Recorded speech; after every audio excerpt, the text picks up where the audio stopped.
I mentioned in a previous video that one of my heroes of my childhood was Batman. One of the major reasons, beyond just the look, the aesthetic of Batman, that I was really attracted to was Batman's essential humanity.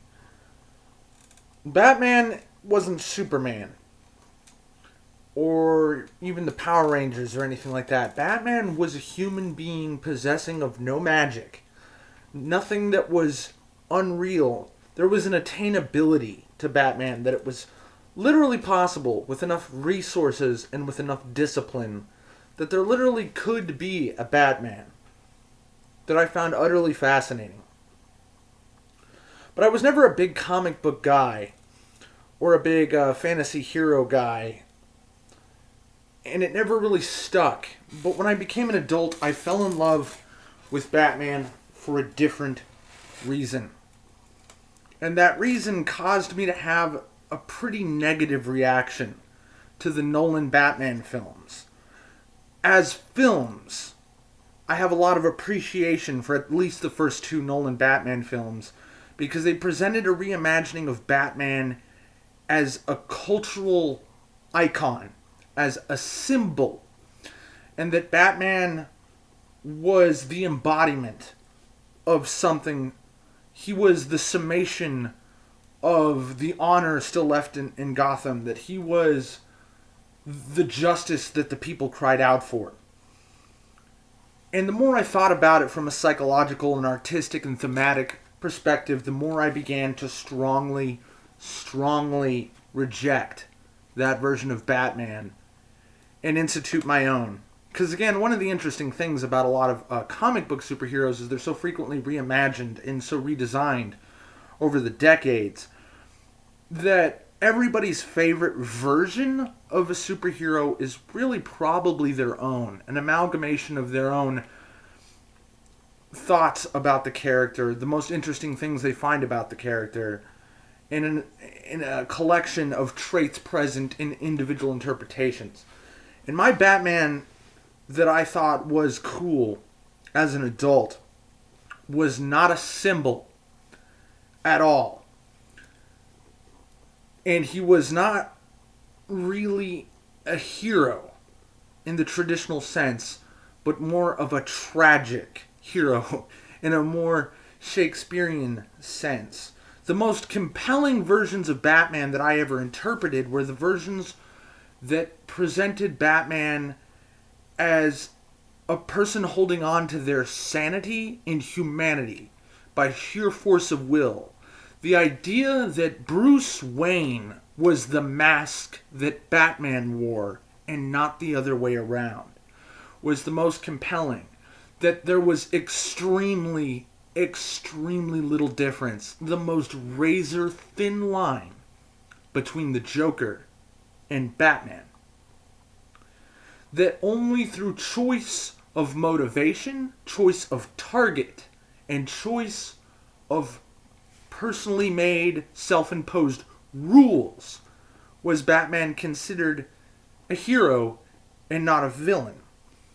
I literally considered Batman to be a serial killer who did not kill.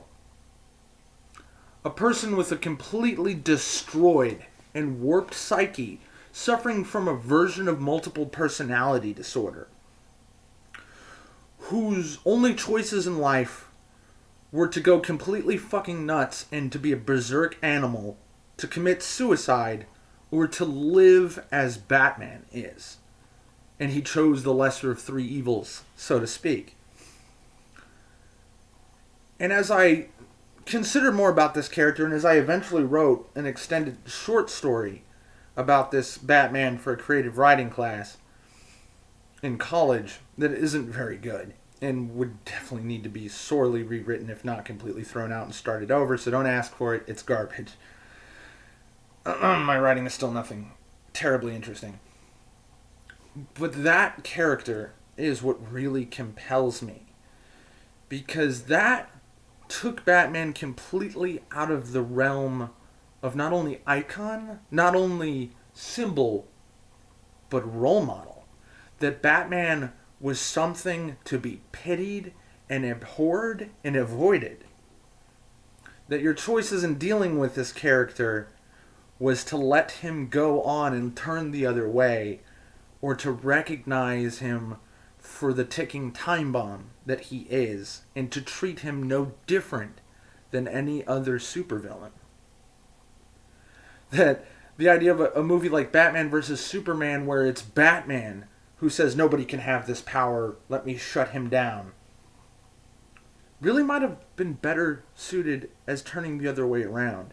As somebody who was raised and was conditioned and was trained to be a paragon of humanity, to be an example and a role model, faced with a functioning psychopath, a serial killer who doesn't kill. That story, that potential Batman vs. Superman, is more interesting than the one I'm faced with in theaters.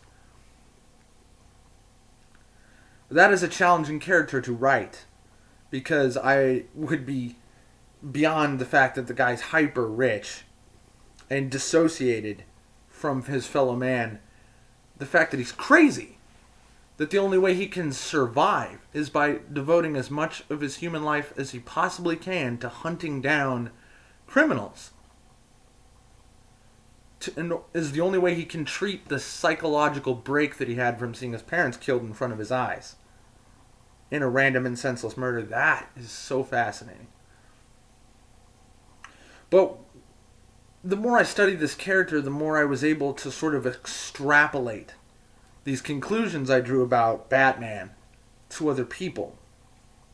And sort of my impetus for making this video was watching Sargon of Akkad's recent video, a very extended introspection into the character of, or not introspection, inspection of the character Black Hitler, Akaba Y'all, Gazi, that guy. You owe me reparations. And at the very end of an extensive explanation of who Gazi is, what he's trying to do, the movement that he surrounded himself with, and protests he's made, he showed the most compelling thing I've seen about a social justice warrior in history, was a tearful and crying and mournful Gazi explaining what made him woke. Was as a bullied and unliked gay teen in high school, a young black man who was athletic and popular befriended him and protected him and stuck up for him and supported him in a very compassionate and really touching kind of way, man. It's really seriously and then Gazi explains that his friend, who he probably loved as much as his own family, if not more, ran afoul of the law. I don't know any more particulars than Gazi's claim that he was picked up for being out past a curfew. But that during a transport to jail or prison, that there was a car accident, or at least that was the official explanation, and Gazi's friend was killed in a roadside accident. And Gazi thinks his friend was murdered. Ladies and gentlemen, Gazi is a crazy person and a racist. Gazi is a radical socialist. Gazi is a black person who is gay, who rejects the label as gay because he believes that the word gay is a creation of white supremacy. This man is unhinged and dangerous. But what Gazi actually is a real-life analog of Batman. A tragic hero, believing he is doing the right thing. Gazi was raised rich as fuck, like many of these BLM protesters who I mentioned on this channel.